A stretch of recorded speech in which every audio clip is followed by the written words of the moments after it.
The United States' newest munitions factory uses Turkish company Repcon's state-of-the-art equipment and could ultimately account for 1/3 of shell production in the US, which analysts say is vital to meeting Ukraine's current shortages.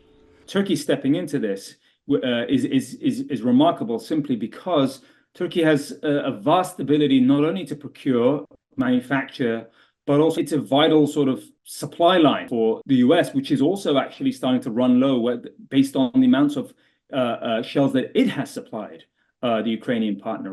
The United States ambassador to Turkey, Jeff Flake, praised the collaboration as a sign of the growing importance of deepening ties. Turkish President Recep Tayyip Erdogan's close relationship with Russian counterpart Vladimir Putin has been a source of tension between Ankara and Washington. Another Turkish company, Baykar, is building a military drone factory in Ukraine, a sign analysts say of Ankara's increasing commitment to Kyiv.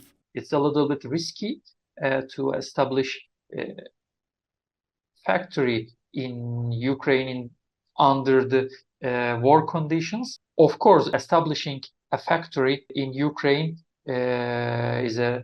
has a political message, but it will not. I believe that it wouldn't change Turkey's position in this war.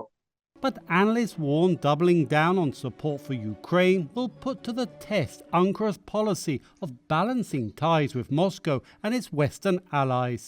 Turkish policy towards Russia has mostly been based on something we call compartmentalization.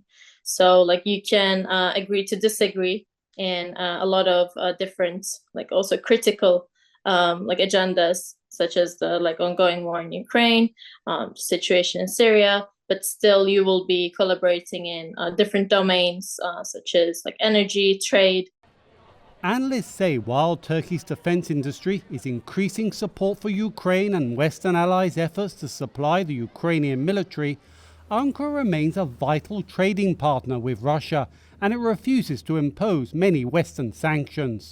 U.S. Treasury has, sanctioned Turkish companies for, supplying dual-use goods to the Russian military, including microchips, but weapons parts, right, that go directly into the manufacture of high-end Russian weaponry that is being used against the Ukrainians. So, Turkey's playing both sides of this. On a political sort of spectrum, it really does put the US in a bind, having to keep increasingly or consistently quiet about sort of Turkey sort of double dipping. With Turkey unveiling 2 new military jets in a year, President Erdogan underlined the growing importance of the Turkish defense industry, a role that is also creating more dilemmas for Turkey as it continues to balance its relations with both the West and Russia.